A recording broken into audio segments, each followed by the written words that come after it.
Morning student. आज हम लोग इस सरफेस केमिस्ट्री चैप्टर के लास्ट वाले टॉपिक पर आ गए। हालांकि इस बार 2020-21 के सिलेबस में इस वाले पोर्शन को हटाया है, यानी कि डिलीटेड पोर्शन में है। लेकिन चूंकि एक ही क्लास में टॉपिक कंप्लीट हो रहा था और वैसे भी हम लोग को वो सारे टॉपिक कंप्लीट करने हैं जो डिलीटेड है, तो बाकी के कुछ चैप्टर जैसे सॉल्यूशन, इलेक्ट्रोकेमिस्ट्री और केमिकल काइनेटिक्स में जो छूटा हुआ पोर्शन है उसको हम लोग अलग से डिस्कस करेंगे। लेकिन यहाँ पर एक ही क्लास के लिए छूटा हुआ रहता, तो इसलिए इसको हम यहीं पे कंप्लीट ही करा देते हैं। तो उसमें से कैटालिसिस और एंजाइम्स के बारे में पढ़ना है। तो पहले कैटालिसिस के बारे में डिस्कस करते हैं। कैटालिसिस कैटलिस्ट वर्ड से बना है। पिछले क्लास में बात किए हैं कि it is the chemical substance which affect the rate of reaction. और इस कैटालिसिस को दो पार्ट में बांटा गया, जो पिछले वीडियो में देखे हैं हम लोग, homogeneous catalysis and heterogeneous catalysis. यानी कि अगर रिएक्टेंट और कैटालिस्ट सेम फेज में है तो उन्हें होमोजेनियस कैटालिसिस कहा जाएगा। एंड इफ दे डिफर, कोई भी डिफर करे, कोई एक रिएक्टेंट डिफर कर जाए या कैटालिस्ट डिफर कर जाए, तो उन्हें हेटेरोजेनियस कैटालिसिस कहा जाता है। इसके बाद में आप नोट्स में या फिर बुक में देखे होंगे तो एक टर्म आया है एडजॉर्प्शन थ्योरी इन हेटेरोजेनियस कैटालिसिस, यानी कैटालिसिस और एडजॉर्प्शन इन दोनों को मिला दिया है। वैसे आप याद करो, एडजॉर्प्शन के डेफिनेशन में ही हम लोग इसके एग्जांपल में कैटालिसिस को कंसीडर किए थे। एडजॉर्प्शन के साथ में सरफेस फेनोमेनन, तो सरफेस फेनोमेनन में आया था एडजॉर्प्शन एंड कैटालिसिस। तो एक्चुअली कैटालिसिस में भी एडजॉर्प्शन होता है और इनका डायग्रामेटिकली अगर रिप्रेजेंटेशन देखें हम तो एडजॉर्प्शन थ्योरी बताता है कि किसी भी कैटलिस्ट के सरफेस पर large number of active surface area होता है, यानी कि फ्री वैलेंसी होता है। ये अगर कैटलिस्ट के कंस्टिट्यूएंट्स को रिप्रेजेंट कर रहा है यहां पर, तो इनके सरफेस पर ये फ्री वैलेंसी यानी कि जो किसी दूसरे के साथ कंबाइन कर बॉन्ड का फॉर्मेशन कर सकते हैं, ये कैटलिस्ट हो गया। अब यहां हम लोग समझेंगे कि कैटलिस्ट रेट ऑफ रिएक्शन को कैसे इंक्रीज करता है। और इनके साथ में दो रिएक्टेंट है, एक ए और दूसरा बी। ये ए और बी ये रिएक्टेंट है। रिएक्टेंट प्रोडक्ट में तभी कन्वर्ट करेगा जब ए और बी ये दोनों कंबाइन करते हैं, यानी कि जुड़ते हैं। और इनके इस कॉम्बिनेशन के रेट को ये कैटलिस्ट बढ़ाने का काम करता है। सबसे पहले स्टेज में क्या होगा, ये ए और बी इनके सरफेस पर डिपॉजिट होगा, यानी कि एडजॉर्ब होगा, यानी इनका एडजॉर्प्शन होगा। एडजॉर्प्शन, इस एडजॉर्प्शन के बाद में इनका डायग्राम कुछ इस तरीके से दिखेगा।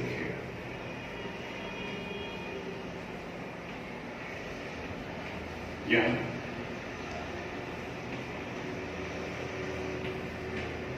यानी जहां पहले ये फ्रीली मूव कर रहे थे कैटलिस्ट के सरफेस पर ए और बी दोनों का एडजॉर्प्शन, ए और बी।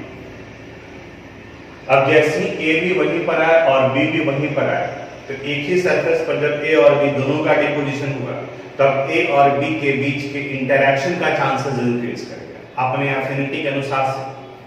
अब इस एडजॉर्प्शन के बाद में अब इनके बीच में एक नए बॉन्ड का फॉर्मेशन होगा। यानी डायग्राम से अगर दिखाएं तो इस तरीके से ये दिखेगा।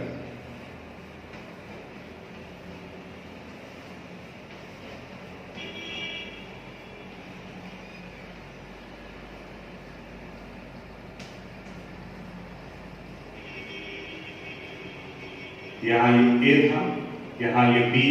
अब इस ए और बी के बीच में डॉट डॉट डॉट कर रहे हैं, यानी कि नए बॉन्ड का फॉर्मेशन। तो आपको पता है कि बॉन्ड मेकिंग प्रोसेस है एक्सोथर्मिक इन नेचर। तो यहां जो हीट एनर्जी रिलीज होगा वो पहले से इस बने हुए बॉन्ड को तोड़ेगा। तो यहां पर भी ये डॉट डॉट डॉट आएगा। तो ये डॉट डॉट डॉट रिप्रेजेंट कर रहा है कि यहां ये बॉन्ड टूट रहा है, और ये डॉट डॉट डॉट रिप्रेजेंट कर रहा है कि यहां पे नए बॉन्ड का फॉर्मेशन हो रहा है। और अगले स्टेप में यहां से डिजॉर्प्शन होगा।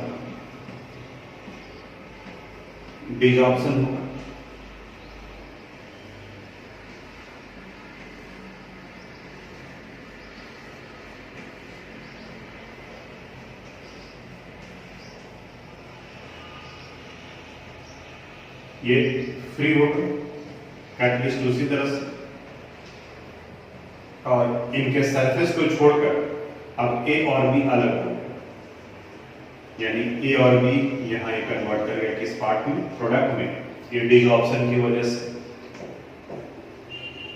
यानी यहाँ पहले A और B अलग था, ये इनके सरफेस पर एडजॉर्ब हुआ, एडजॉर्ब होने के बाद A और B के बीच में बॉन्ड बनता है, बॉन्ड बनने के बाद में AB के फॉर्म में, जहां पर ये A और B अलग अलग था, अब इनके बीच में ये केमिकल बॉन्ड बन चुका है, यानी कि AB के फॉर्म में बाहर निकलता है। इसे और एक सिंपल तरीके से बताते हैं, जैसे आप में से कई लोग अब एक दूसरे के बिल्कुल क्लोज फ्रेंड हो, रीजन ये कि आप एक ही सेक्शन में पढ़ते हैं, आप एक ही स्कूल में पढ़ते हैं, और मे भी 12th एग्जाम पास करने के बाद में आपका प्लानिंग भी होगा कि हम लोग वहां उस कॉलेज में जाकर एडमिशन लेंगे और एक साथ में ही रहेंगे।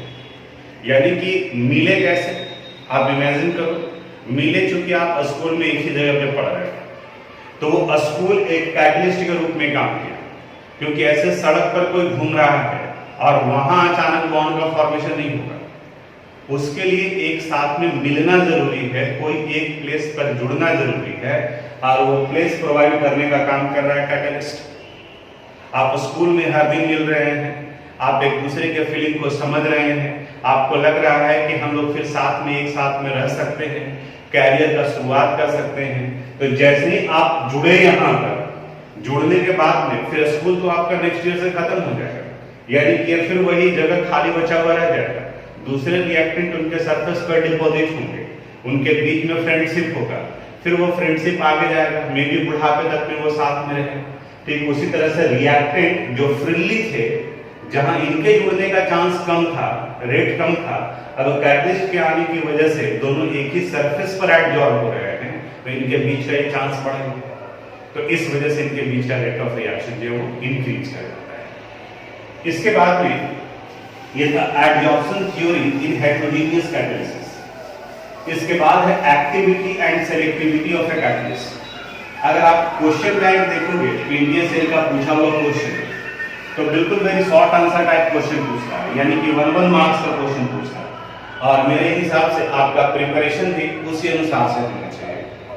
तो एडजॉर्प्शन थ्योरी इन हेटेरोजेनियस कैटलिसिस के बाद में एक्टिविटी एंड सेलेक्टिविटी के बारे में। एक्टिविटी पता चल गया, यानी कि काम क्या करता है, the catalyst increases the rate of reaction, it is called activity of the catalyst। अब कोई भी एग्जांपल ले सकते हो, जैसे अगर हम पोटेशियम क्लोराइड लेते हैं तो 2KClO3 it decomposes to give 2KCl plus Ml, sorry 2KCl plus 3O, और इस केमिकल रिएक्शन के रेट को बढ़ाने के लिए MnO2 कैटलिस्ट के रूप में काम करता है। यानी अगर MnO2 है तो इनका रेट ऑफ रिएक्शन बढ़ जाता है, इंक्रीज कर जाता है। अब इसके बाद में 2KCl plus 3O2 हो गया। सिलेक्टिविटी का मतलब क्या हुआ, एक एग्जांपल लेते हैं हम लोग, कार्बन मोनोऑक्साइड और हाइड्रोजन दो जगह पर रिएक्ट करते हैं, यहां भी कार्बन मोनोऑक्साइड और हाइड्रोजन, यहां भी कार्बन मोनोऑक्साइड और हाइड्रोजन। एक जगह पे कार्बन मोनोऑक्साइड और हाइड्रोजन मीथेन और वाटर का फॉर्मेशन करता है, और दूसरी जगह पर ये फॉर्मल्डिहाइड का फॉर्मेशन करता है। और दोनों जगह पर अगर डिफरेंस देखोगे तो यहां पर निकल है और इस जगह पर कॉपर। इक्वेशन बैलेंस करने के लिए इस जगह पर 3 डालना पड़ेगा हमको। अब देखो दोनों इक्वेशन में रिएक्टेंट सेम है, और अभी तक हम लोग ये पढ़ते आ रहे थे कि प्रोडक्ट का फॉर्मेशन क्या होगा यह रिएक्टेंट के नेचर पर डिपेंड करता है। लेकिन अगर इन दोनों इक्वेशन को हम लोग देखेंगे तो दोनों में रिएक्टेंट तो सेम है, प्रोडक्ट अलग अलग है। तो इसका मतलब ये हुआ कि ये catalyst not only affect the rate of reaction but it also decide the nature of product. यानी कैटलिस्ट सिर्फ रेट ऑफ रिएक्शन को ही नहीं बढ़ाने का काम करता है, ये भी डिसाइड करता है कि कौन सा प्रोडक्ट बनेगा। ये एक पार्टिकुलर रिएक्शन को कैटेलाइज कर एक पार्टिकुलर प्रोडक्ट का फॉर्मेशन करता है, ये इसके सिलेक्टिविटी को रिप्रेजेंट करता है। इसी सिलेक्टिविटी से रिलेटेड एक सेफ सिलेक्टिव कैटालिसिस टर्म आया है। उस सेफ सिलेक्टिव कैटालिसिस में बताया गया कि कोई भी कैटलिस्ट सिर्फ उसी रिएक्टेंट को कैटेलाइज कर पाएगा जो उसके एक्टिव साइट पर फिट बैठते हैं। जैसे उसके एग्जांपल में लिया गया है जियोलाइट। जियोलाइट का हेक्सागोनल कम लाइक हनी कम लाइक स्ट्रक्चर होता है इस तरीके से, और सिर्फ वही रिएक्टेंट यहां कैटेलाइज हो सकते हैं जो इस सरफेस एरिया पर, इसके एक्टिव सरफेस एरिया पर इसके साथ में कंबाइन कर सके, यानी कि जुड़ सके। जैसे ये बाकी का एक्सपेंशन होगा, यहां ये एक्टिव सरफेस एरिया है, ये हो गया कैटलिस्ट। और इमेजिन करो कि रिएक्टेंट में एक रिएक्टेंट ये है,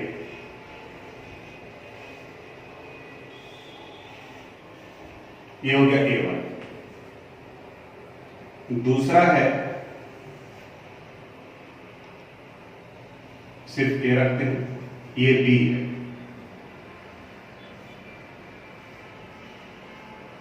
और तीसरा C है। अब कोई आपसे पूछे कि इस A, B और C में से किनको ये कैटेलाइज कर पाएगा, तो आपको देखना होगा कि इन तीनों में से कौन इनके एक्टिव साइट पर फिट बैठेगा। अगर A को देखें तो A का शेप और इसका शेप दोनों आइडेंटिकल है, लेकिन इस A का साइज बड़ा है जो इसके एक्टिव साइट पर फिट नहीं बैठेगा, तो इसका मतलब A का कैटालिसिस नहीं संभव। B का इस तरीके से साइज है और शेप है कि इसमें फिट नहीं बैठेगा, लेकिन इस C को आप देखो तो ये C आसानी से इसके इस एक्टिव साइट पर फिट बैठ सकता है, यानी कि कैटालिसिस किसका होगा, C का। तो इस तरीके से हम कह सकते हैं कि C का कैटालिसिस क्यों हुआ, तो ये इसके एक्टिव साइट पर फिट बैठ रहा है क्योंकि इसका शेप और साइज इस कैटलिस्ट के एक्टिविटी एक्टिव एरिया के अनुसार से है। जैसे हम बार बार बताते हैं we teacher act as a catalyst, हम कैटलिस्ट के रूप में काम करते हैं और हमारा काम होता है आपके रेट ऑफ रिएक्शन को बढ़ाना, और उसके लिए हम लोग गाइड करते हैं कि आप यहां तक का ये पोर्शन कंप्लीट कर लो, इसके बाद में अब आगे में ये काम करना है, टेस्ट देना है, एक ही चैप्टर का प्रिपरेशन करना है। लेकिन अगर आप ये प्रिपरेशन करते हैं तो फिर एग्जामिनेशन में ये प्रिपरेशन आपको हेल्प करेगा, ये गाइड करेगा। फॉलो करना आपके ऊपर भी डिपेंड करता है, और अभी ऑनलाइन क्लासेस में तो बिल्कुल आप फ्री भी हैं। ऑफलाइन क्लासेस में ये डर रखता है कि सबके सामने में टीचर डांट सकते हैं, खड़ा करा कर बेइज्जती हो सकती है, अभी तो वो भी डर खत्म हो गया है। तो आप में से कितने लोग का रेट ऑफ रिएक्शन फास्ट होगा ये डिपेंड करता है कि आप में से कितने लोग मेरे इंस्ट्रक्शन को फॉलो करते हैं। अगर आप मेरे इंस्ट्रक्शन को फॉलो करते हैं, आप मेरे एक्टिव साइट पर अटैच हो सकते हैं तो कैटेलाइज होंगे। अगर आप अपनी तरीके से एक अलग सरफेस एरिया क्रिएट कर रहे हैं तो मेरे एक्टिव साइट पर आप फिट नहीं बैठेंगे, हम आपको कैटेलाइज नहीं कर सकते हैं। ये पोर्शन था इसके कैटेलिसिस से। यहीं पर एक टर्म और आप देखोगे कि कुछ एक कैटलिस्ट रेट ऑफ रिएक्शन को बढ़ाते हैं, उन्हें पॉजिटिव कैटलिस्ट या सिंपली कैटलिस्ट भी कहा जाता है, लेकिन कुछ उनके रेट ऑफ रिएक्शन को घटाने का भी काम करते हैं, और जो घटाने का काम करते हैं उन्हें निगेटिव कैटलिस्ट कहा जाता है।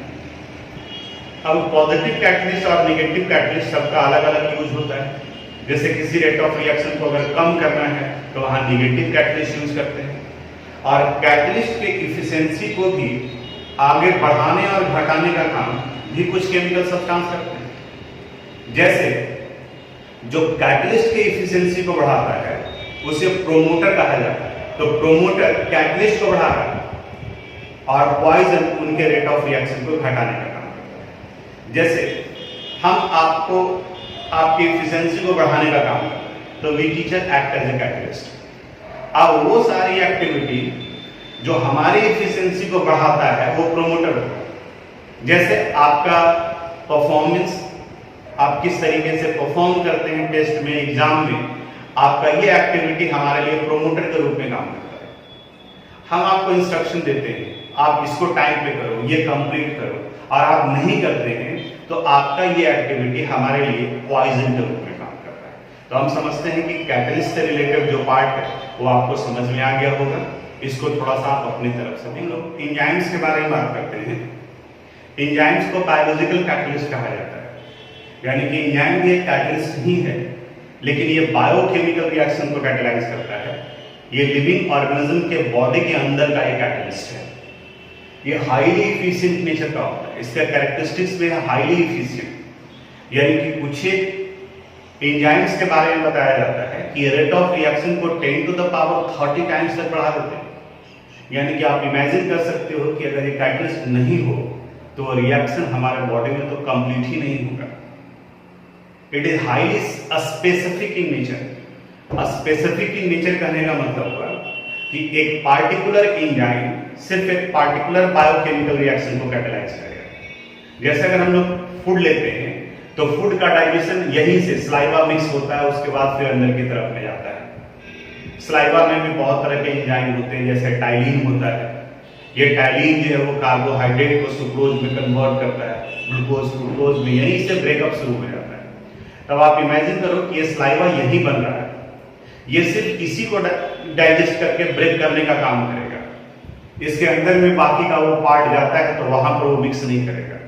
तो अगर कोई डाइजेस्टिव एंजाइम है, कोई प्रोटीन को डाइजेस्ट करने का काम कर रहा है, प्रोटीन को डिकम्पोज करने का काम कर रहा है, तो वो सिर्फ प्रोटीन को ही करेगा। कार्बोहाइड्रेट का क्या होना है उससे उसको मतलब नहीं है। और सिंपल तरीके से हम आपको सिर्फ केमिस्ट्री में ही हेल्प कर सकते हैं। ये मेरे स्पेसिफिक बिहेवियर को रिप्रेजेंट करता है। हम आपके फिजिक्स के बारे में नहीं बात करेंगे। अगर हम ये कहते हैं कि बताओ जी फिजिक्स में तुम क्या पढ़ रहे हो, बताओ तो तुमको कौन फिजिक्स पढ़ाते हैं, ये क्वेश्चन जरा देखो तो बना करके, तो ये मेरे नॉन स्पेसिफिक बिहेवियर को रिप्रेजेंट करता है। होना ये चाहिए कि अगर हम केमिस्ट्री पढ़ा रहे हैं तो हमें सिर्फ अपने आप से मतलब होना चाहिए कि हाँ हम केमिस्ट्री में कितना पढ़ा रहे हैं, कितना सिखा रहे हैं, तो वो मेरे स्पेसिफिक बिहेवियर को शो कर रहा है। तो पहला पॉइंट इसके कैरेक्टरिस्टिक्स में हो गया कि it is highly efficient in nature. इसका इफिशिएंसी सबसे ज्यादा होता है, बहुत ज्यादा होता है। दूसरा, it is highly specific in nature, यानी कि हाईली स्पेसिफिक होता है। स्पेसिफिसिटी कहने का मतलब a particular enzyme can catalyse only a particular biochemical reaction. फिर इसके बाद में आता है it work at optimum temperature. Enzymes आपके बॉडी टेम्परेचर और बॉडी पीएच वैल्यू पर ही काम करता है, यानी इनके लिए आपको अलग से किसी तरह का लेबोरेटरी कंडीशन प्रोवाइड करने का जरूरत नहीं होता है। इनकी एफिशिएंसी को भी बढ़ाने के लिए प्रोमोटर और पॉइजन काम करते हैं, जैसे जिन्हें हम लोग कोएंजाइम्स कहते हैं। एक्टिवेटर भी कहा जाता है, जो एंजाइम की एफिशिएंसी को घटाने और बढ़ाने का काम करते हैं। जनरली बढ़ाने के लिए ही यूज किया जाता है। जैसे अगर आप बीमार पड़े तो इसका मतलब ये हुआ कि कोई पार्टिकुलर बॉडी ऑर्गन आपका प्रॉपर तरीके से काम नहीं कर रहा है, वो एंजाइम का सेक्रेशन कम कर रहा है, तो मेडिसिन लेते हैं, डॉक्टर प्रिस्क्राइब करते हैं। अब वो मेडिसिन में प्रेजेंट आए वो प्रोमोटर के रूप में काम करता है, उस एंजाइम्स के सेक्रेशन को बढ़ाने का काम करता है। तो ये कुछ एंजाइम्स के कैरेक्टरिस्टिक्स से रिलेटेड थे। एंजाइम्स का मैकेनिज्म अगर देखें हम लोग ये किस तरीके से कैटेलाइज करता है, तो इनके पीछे में एक मॉडल आता है जिन्हें लॉक एंड की मॉडल कहते हैं। ये लॉक एंड की मॉडल बताता है कि एंजाइम्स हाईली स्पेसिफिक नेचर का होता है और एक पार्टिकुलर एंजाइम पार्टिकुलर रिएक्शन को ही कैटेलाइज कर सकता है। ये भी सिर्फ उन्हीं को कैटेलाइज करेगा जो इनके एक्टिव सरफेस एरिया पर फिट बैठेगा। जैसे यहां ये एंजाइम हो गया और इस जगह पर आप बुक से भी डायग्राम बना सकते हैं।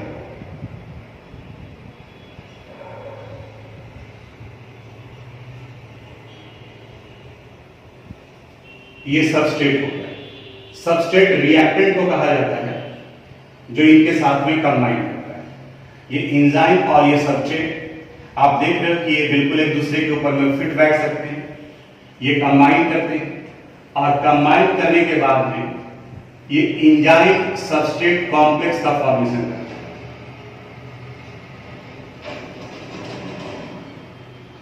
बिल्कुल एडजॉर्प्शन थ्योरी के जैसा है, वहां पर भी जुड़ा था, इस जगह पर भी जुड़ रहा है।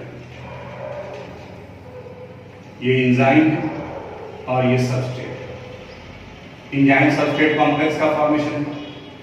अब इसके बाद में अब यहीं पर ये प्रोडक्ट में कन्वर्ट करना शुरू करेगा।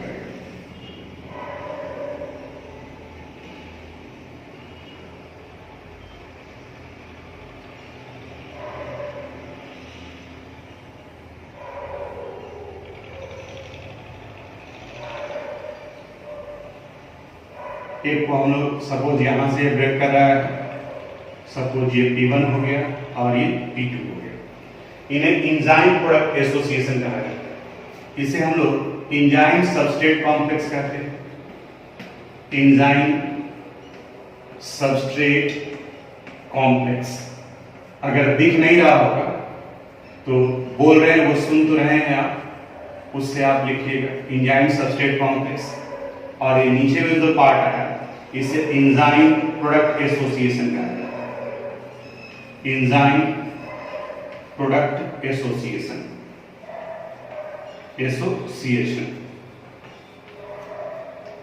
और फिर ये ब्रेक कर जाता है, इंजाइम्स अलग हो गए ताकि फिर से ये दूसरे सबस्ट्रेट को कैटालाइज कर सके और यहां पर ये प्रोडक्ट आएगा।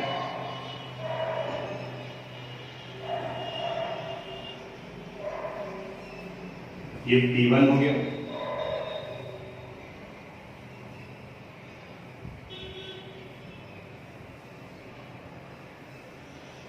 और यहां पर ये P2 हो गया।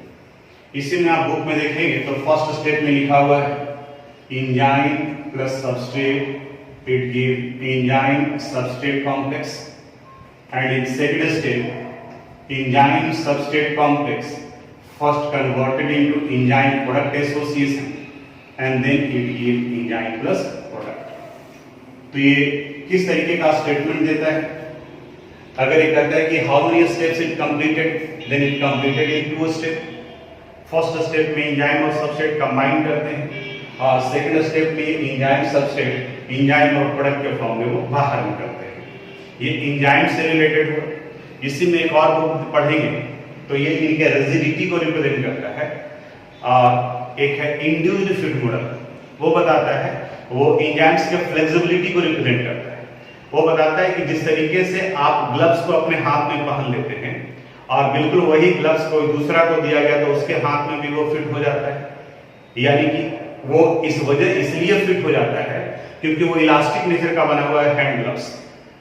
उसी तरह से कुछ एंजाइम्स सबस्ट्रेट के अनुसार से अपने एक्टिव साइट को चेंज करते हैं और उस एक्टिव साइट के शेप के अनुसार से अपने आप को एडजस्ट करते हैं, वो इंड्यूस्ड फिट मॉडल कहा जाता है। ये एंजाइम से रिलेटेड था, कुछ एग्जांपल्स वगैरह डिस्कस किए हैं, एप्लीकेशन ऑफ कोलाइड्स है। तो थोड़ा सा लास्ट वाला पोर्शन जो है वो आप लोगों के लिए भी छोड़े हम, बहुत ज्यादा एप्लीकेशन या एग्जांपल्स नहीं दिए हैं, तो थोड़ा सा एक बार आप रीडिंग डाल लीजिएगा क्योंकि थ्योरेटिकल पार्ट है, सब कुछ अगर लिखवा देंगे तो बुक के जैसा बहुत ज्यादा हो जाएगा। ऐसे भी आप देखे होंगे कि 4 क्लास में कंप्लीट हो गया सरफेस केमिस्ट्री, लेकिन नंबर ऑफ पेजेस ज्यादा हो गए थ्योरेटिकल पार्ट में। अब हम लोग सरफेस केमिस्ट्री के इस लास्ट टॉपिक यानी कि इमल्सन के बारे में बात करेंगे। अगर आप कोलाइड्स का क्लासिफिकेशन लिखे होंगे जिसमें से एक टाइप्स था, उसी में एक टाइप की इमल्सन भी होता है जिसमें बताया गया है कि इफ डिस्पर्स्ड फेज और डिस्पर्सन मीडियम ये दोनों का दोनों लिक्विड फॉर्म में अवेलेबल हो, then the type of colloid is called emulsion. It means emulsion is the type of colloid in which both dispersed phase and dispersion medium are in liquid state. वो liquid state में आता है। जैसे इसके example में आपका butter आता है, ये भी इमल्सन के एग्जाम्पल में आ गया, मिल्क भी इमल्सन के एग्जाम्पल में आ जाएगा। इस इमल्सन को 2 पार्ट में बांटा गया है, एक है ऑयल इन वाटर टाइप और दूसरा है वाटर इन ऑयल टाइप। ओ ऑयल के लिए यूज किया गया, डब्ल्यू वाटर के लिए। ऑयल इन वाटर, देखो यही सा डिफरेंस समझ में आ जाएगा। ऑयल इन वाटर यानी ऑयल को डाला गया है वाटर में, इसका मतलब ऑयल डिस्पर्स्ड फेज है और वाटर डिस्पर्सन मीडियम। तो if oil act as dispersed phase and water act as dispersion medium, यानी वाटर का अमाउंट अगर ज्यादा हो तो वो oil in water type emulsion कहा जाएगा। वहीं अगर वाटर को ऑयल में डिप किया गया है तो इन्हें कहा जाएगा water in oil type emulsion. Water in oil type emulsion, और इसका डेफिनेशन आएगा it is the type of emulsion in which water act as dispersed phase and oil act as dispersion medium। ये दोनों के डिफिनेशन से related हो गया। अब इसके बाद अगर कोई इमल्सन दिया हुआ है आपको और ये आइडेंटिफाई करना है कि ऑयल इन वाटर टाइप है या वाटर इन ऑयल टाइप है, तो इसको आइडेंटिफाई करने के लिए दो टेस्ट है। एक को कहा जाता है डाइल्यूशन टेस्ट और दूसरे को कहा जाता है डाई टेस्ट। डाइल्यूशन, डाइल्यूट का मतलब समझते हैं आप, यानी कि इसमें सॉल्वेंट ऐड करें। आपको जो भी सैंपल दिया हुआ है ए या बी इमल्सन का, उसमें आप वाटर डालें, वाटर डालें। अगर वाटर डालने के बाद में वो इमल्सन उसमें मिक्स कर गया, इसका मतलब उस इमल्सन का ऑलरेडी पहले से वाटर एक्सेस अमाउंट में है, डिस्पर्सन मीडियम के रूप में काम कर रहा था। और अगर आप वाटर ऐड कर रहे हैं और वो इमल्सन मिक्स नहीं कर रहा है, तब वो वाटर इन ऑयल टाइप होगा। यानी oil in water type emulsion water में डिसॉल्व हो जाएगा, मिक्स कर जाएगा, और water in oil type mix नहीं करेगा। जैसे अगर मिल्क और बटर को ले लें, मिल्क में अगर आप वाटर डालते हो तो वाटर के साथ में मिल्क मिल जाता है, मिक्सअप हो जाता है। इसका मतलब वो एग्जाम्पल हो गया ऑयल इन वाटर टाइप का। वही अगर बटर को, क्रीम को आप पानी में डालते हैं, तब उस कंडीशन में वो मिक्स नहीं करेगा, वो अलग फ्लोट करता हुआ रहेगा, क्योंकि उसमें ऑयल एक्सेस अमाउंट में, उसका डिस्पर्सन मीडियम ऑयल है। तब उस कंडीशन में वो वाटर इन ऑयल टाइप का एग्जाम्पल में आएगा। दूसरा है डाई टेस्ट। डाई यानी कि कलर। अब दो तरीके का कलर अवेलेबल है मार्केट में, वाटर सॉल्युबल और ऑयल सॉल्युबल। हम लोग यहाँ पर इस एक्सपेरिमेंट के लिए वाटर सॉल्युबल लेते हैं। जैसे जो आप होली में यूज करते हैं वो वाटर सॉल्युबल है, लेकिन आपका पेंटर जो यूज करता है, पेंट लगाता है, वो पानी में डिसॉल्व नहीं होता है, उसके जो कंपोनेंट हैं वो ऑयल सॉल्युबल होते हैं। तो हमें यहाँ इस एक्सपेरिमेंट के लिए वाटर सॉल्युबल लेना है। अब क्या करोगे, जो भी सैंपल दिया हुआ है उसमें हम डाई डालेंगे, वाटर सॉल्युबल डाई। डालने पर अगर पूरा का पूरा इमल्सन कलर्ड हो जाए, इसका मतलब ये हो कि उस इमल्सन में लार्ज अमाउंट में वाटर अवेलेबल था, तभी तो वो डाई वहां पर डिसॉल्व हो गया, वो कलर वहां पर डिसॉल्व हो गया। तो if the background of the emulsion become coloured, it indicates that the emulsion was oil in water type. और अगर मिक्स करने पर सिर्फ उसमें ड्रॉपलेट्स जो है वो दिखे कलर का, यानी कि सिर्फ वाटर थोड़ा सा अमाउंट में प्रेजेंट है, तो एग्जाम्पल होगा वाटर इन ऑयल टाइप का। तो ये इमल्सन से रिलेटेड था कुछ एग्जाम्पल। अब ये चैप्टर आपका आज कंप्लीट हो रहा है, थोड़ा सा रीडिंग डाल लीजिएगा। अगर आपको लगे कि कुछ और पॉइंट आपको इंपॉर्टेंट दिख रहा है तो उसको आप अपनी कॉपी में नोट कर लीजिएगा। अब अगले क्लास में हम लोग एक नया चैप्टर स्टार्ट करेंगे। आज यहीं तक, थैंक यू।